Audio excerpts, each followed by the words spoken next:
ದಯವಿಟ್ಟು ಈ ವಿಡಿಯೋನ ಪೂರ್ತಿ ನೋಡಿ. ಇದ್ರಲ್ಲಿ ಒಂದು ಮೆಸೇಜ್ ಇದೆ. ಆ ಅಣ್ಣ ಆಟೋದವರು ಅಲ್ಲಿ ಹೋಗ್ತಾ ಇದಾರೆ, ಪಕ್ಕದಲ್ಲಿ ಒಂದು ಸೈಕಲ್ ನಿಂತಿದೆ. ಅವರು ಅಲ್ಲಿಂದ ಇಳಿದು ಬಂದು ಆ ಸೈಕಲ್ನ ಪಕ್ಕಕ್ಕೆ ಇಟ್ಟು ಮುಂದಕ್ಕೆ ಹೋಗ್ಬೋದಾಗಿತ್ತು. ಆದ್ರೆ ಅವಣ್ಣ ಒಳಗಡೆನೆ ಕುತ್ಕೊಂಡು ತಳ್ಬಿಟ್ರು. ಅಂದ್ರೆ ಇನ್ನೊಬ್ರದ್ದು ಯಾರ್ದೋ ಹೋದ್ರು ಹೋಗ್ಲಿ ಅನ್ನೋ ತರ ಅದನ್ನ ಎತ್ತಿ ಬಿಸಾಕ್ಬಿಟ್ಟು ಅವ್ರು ಮತ್ತೆ ಮುಂದೆ ಹೋಗೋದ್ರು. ಅದು ಅವ್ರ ಆಟೋ ವೀಲ್ ಒಳಗೆ ಸಿಗಾಕೊಂಡಾದ್ಮೇಲೆ ಬಂದು ಅದನ್ನ ಮತ್ತೆ ಎತ್ತಿ ಸೈಡ್ಗೆ ಬಿಸಾಕಿದ್ರು.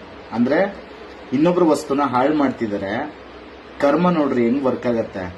ಅವಣ್ಣ ಇಳಿದ್ಬಿಟ್ಟು ಆ ಸೈಕಲ್ನ ಎತ್ತಿ ಮಾಡ್ತಿದ್ದಂಗೆ ಇವ್ರ ಆಟೋ ಇದಕ್ಕಿದಂಗೆ ಮೂವ್ ಆಗೋಯ್ತು. ಅವರು ಯಾರ್ದೋ ಒಂದು ಚಿಕ್ಕ ವಸ್ತುನ ಆತರ ಡ್ಯಾಮೇಜ್ ಮಾಡಿದ್ರು. ಆ ಕರ್ಮ ಅನ್ನೋದು ಇನ್ಸ್ಟೆಂಟ್ ಆಗಿ ವರ್ಕ್ ಆಯ್ತು ನೋಡಿ. ಇದನ್ನೇ ಹೇಳೋದು, ಇದು ಕಲಿಯುಗ. ಇಲ್ಲಿ ಮಾಡೋ ಪಾಪ ಕರ್ಮಗಳನ್ನ ಕರ್ಮ ಇಲ್ಲೇ ನಮಗೆ ರಿಟರ್ನ್ ಕೊಡುತ್ತೆ. ದಯವಿಟ್ಟು ಈ ವಿಡಿಯೋನ ಪೂರ್ತಿ ನೋಡಿ. ಇದ್ರಲ್ಲಿ ಒಂದು ಮೆಸೇಜ್ ಇದೆ. ಆ ಅಣ್ಣ ಆಟೋದವರು ಅಲ್ಲಿ ಹೋಗ್ತಾ ಇದಾರೆ, ಪಕ್ಕದಲ್ಲಿ ಒಂದು ಸೈಕಲ್ ನಿಂತಿದೆ. ಅವರು ಅಲ್ಲಿಂದ ಇಳಿದು ಬಂದು ಆ ಸೈಕಲ್ನ ಪಕ್ಕಕ್ಕೆ ಇಟ್ಟು ಮುಂದಕ್ಕೆ ಹೋಗ್ಬೋದಾಗಿತ್ತು.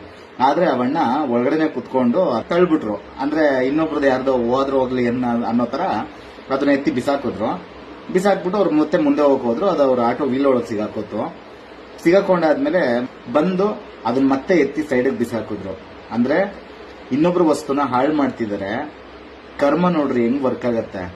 ಅವಣ್ಣ ಇಳಿದ್ಬಿಟ್ಟು ಆ ಸೈಕಲ್ನ ಎತ್ತಿ ಮಾಡ್ತಿದ್ದಂಗೆ ಇವ್ರ ಆಟೋ ಇದಕ್ಕಿದಂಗೆ ಮೂವ್ ಆಗೋಯ್ತು. ಅವರು ಯಾರ್ದೋ ಒಂದು ಚಿಕ್ಕ ವಸ್ತುನ ಆತರ ಡ್ಯಾಮೇಜ್ ಮಾಡಿದ್ರು. ಆ ಕರ್ಮ ಅನ್ನೋದು ಇನ್ಸ್ಟೆಂಟ್ ಆಗಿ ವರ್ಕ್ ಆಯ್ತು ನೋಡಿ. ಇದನ್ನೇ ಹೇಳೋದು, ಇದು ಕಲಿಯುಗ. ಇಲ್ಲಿ ಮಾಡೋ ಪಾಪ ಕರ್ಮಗಳನ್ನ ಕರ್ಮ ಇಲ್ಲೇ ನಮಗೆ ರಿಟರ್ನ್ ಕೊಡುತ್ತೆ.